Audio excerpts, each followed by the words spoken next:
Hi, I'm Yaya, and welcome back to the Beginners Playlist, where I am your curator of the best, easiest watercolor tutorials out on the web.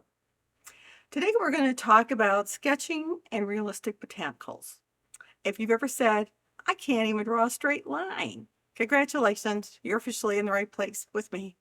Because today we're going to dive into the perfect world of watercolor sketching and realistic botanicals for beginners. There's no stress, no fancy art degree needed, and zero judgment. So if your first leaf looks slightly like a confused jelly bean, totally normal, totally flexible. Let's jump into today's lesson. Ever wanted to paint those super pretty flowers and leaves, but thought they looked too hard? Like me? Think again. Join me for a super chill overview of realistic botanical watercolors and sketching. So in today's video, we're going to be learning about sketching, realistic looking sort of botanicals, and originally I had shading as part of this lesson, but the video got too long. So there is an episode 8B that will have just shading information. Also, we're going to do a quick couple of book reviews on one is actually drawing flowers and the other one is a color guide. And as always, we're going to have the best, truly easy, realistic botanical videos for you. So let's talk a little bit about sketching first. This is we've talked about cheap watercolor and good watercolor. This is that's the back of the book. You don't care about that. So this is my visual journal. I do a lot of sketching in here. I also do sketching on watercolor, and I'll show you some of those examples. Watercolor paper, that's cotton. But this is just handy to have, and I think I mentioned before, I take this camping and practice drawing. So one of the things I want to show you in here is I have lots of pictures in here, but this is out of one of the books we're going to review today, and it's very simple how to sketch florals in particular.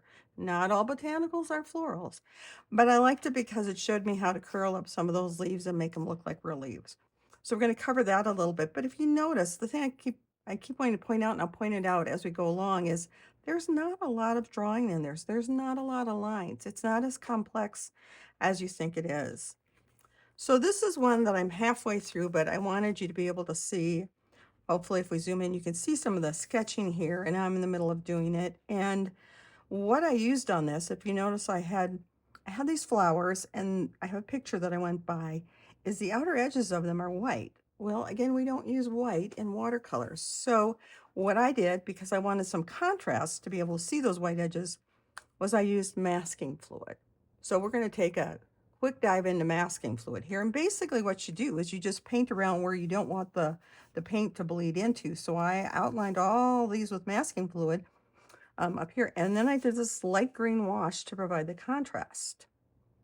So I have a sample here that I wanted to show you of the masking fluid, what it looks like. And this is just a simple one that I did just to show you.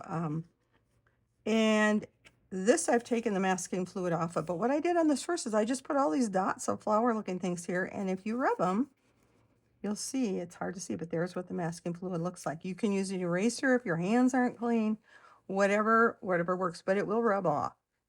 And then what you're left with, let's brush all that off of there, and you can feel it if you still have a little bit on there, is you have white. And so this is a good way to just, if you want white flowers, you can go in, you can leave it as is. You can add some lines to it, gray lines to define the flowers if you want. Again, I have my kiwi tape on here, and again, showing you, don't forget, pull it slow. This is cheap paper, so we want to go easy on it. And again, 45-degree angle, whichever way you go. And we've got a nice wash with some white flowers, and that's basically what masking fluid is. And I have my jar here just to show you. This is Winsor and Newton colorless art masking fluid, and I'll put a link to it down below. One of the hints I learned early on with masking fluid is it can mess up your nice brushes. So the person one of the ones I watched on it suggested buy yourself some cheap brushes. So I bought these a long time ago. There were currently 30 of them for $5.99. Anytime I'm going to put on masking fluid, this is what I use. I use the brush, I do the masking fluid, and I throw it away. So just an idea. If not, in one of your videos today, she uses masking fluid as well. And she talks about putting a little dish soap on your brush first and all this kind of stuff. I just prefer not to mess with my good brushes, and I use the cheap brushes. So one more example here of sketching. I believe I've showed you this before, but I re-outlined it where I sketched. So again, for a rose, you think roses are difficult, but they really aren't. Look at the lines. There's not that many lines in making the rose. So practice your sketching. You may be surprised at how easy it is. So I did want to show you these quickly. These two, this is the painting we're going to learn to do. These are two of your easy videos. This one I actually classified as, both of these I didn't show you the easy one, but both of these I classified as medium beginner. They're both classified as beginner, but remember my definition of easy is not the same as theirs. And they are easy, but they take a little bit more time than a lot of stuff we've done. But again, I want to point out there's not a lot of lines. We have some of the curved leaves that we showed you. And again, we'll go through the book to real quickly show you some of the things in the book. But this is one of your videos for today. And this is your other one. My colors aren't the best, but again, it's more I want you pay attention to the drawing. And again, if you look, there's not that many lines on there. So don't be afraid of sketching is what I'm saying. I haven't had any classes since I had one art class in college that was, we won't tell you how many years ago. So, and I wasn't spectacular at it, but I can do flowers. And first book up is Easy Steps to Drawing Flowers, and this is by Bianca Giarola.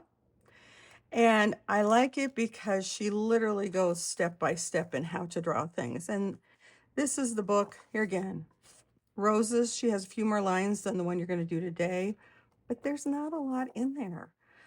She has, thinking about perspective. Are you straight on? Are you from the side? It should be a little bit more oval. I loved all the tips in this book. She goes through the anatomy of flowers, talks about simple shapes. And I wanted to find the one, I apologize for not marking it, but you're getting a flip through of the book here, is where she sketches some of the rolled leaves. So again, shapes to be aware of. Here we go. And I like what those add because those look like more realistic flowers when you have the little bit of the curved leaves on there. So again, very good book. I like it. She gets into some of the, leaf shapes, how to draw something, where to start and progress through to your final one. Again, a rose, very easy. So she's a good book. I like it. Easy Steps to Drawing Flowers. The second book, this was in one of my early videos too. It was a little bit more complex, but I liked it. All it is pictures of flowers and what their colors are. It's by Taylor and Michael Putnam. And if you open it up, it'll go in color order. So to begin with are the white flowers, and then it'll go on to, I believe yellow is in there. So this is kind of fun just when you feel like drawing something. So here was an example. Here's the poppies, the Icelandic poppies. Mine aren't as good as theirs. Let's face it, my realistic is not the same as their realistic, but these are from photographs of flowers. But it's fun to just, when you want to sit down and paint and you don't know what you want to paint, pick up this book and you can do them different colors if you want. I also did, this one looked kind of fun. And here's my picture of it. Again, not quite the same. And this is one that, if you can tell, I started on this side and I was halfway done and it has way too many leaves on it. So I adjusted for this side and took some out. But it's still a fun book just to try and get your colors and paint something that looks fairly realistic. So I hope you enjoyed that book too. Again, Flower Color Guide by Taylor and Michael Putnam.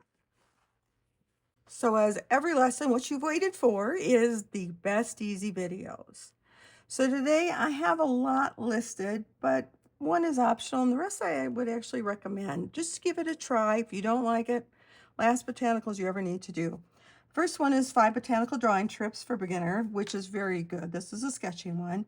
Second one is also another sketching one. If you remember the magnolia I showed you, this part 1 is her sketching that magnolia. And then part 2 of it is down in the Realistic Botanicals where she actually paints that magnolia.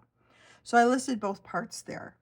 The other one under Realistic Botanicals, and I called this first one it really is easy. It's by Ellen Crimi Trent, and I really like her stuff. It's very easy, it's loose, it looks good when you're done. And then, as I said, the part 2 is the magnolia and that rose. And I probably classify those as medium beginners. They're listed as beginners, but again, they take a little more time, a little more work. So I qualified them as medium. Up to you. And the other thing that was just a good video to read is 5 Things I Wish I Knew Before I Started Watercolor by Kristen. She's a good one. I would do that. I did not list that as optional, but I would do that one. And that's your beginning videos this week. I hope you enjoyed them. Thanks so much for hanging out with me today and dipping your toes into the wonderful world of realistic botanical watercolors. I truly hope this video sparked your creative joy and showed you just how fun and achievable painting plants can be. If you enjoyed this little art party, please give it a thumbs up and subscribe so you don't miss out on the next creative escapade, and share your thoughts below. Happy painting, friends. And as always, let's close with the I.S. Irish Brassy. May the Lord bless you and keep you. May your heart be light, your colors bright, and may joy and peace fill you in the beauty that you create. Until next time, bye.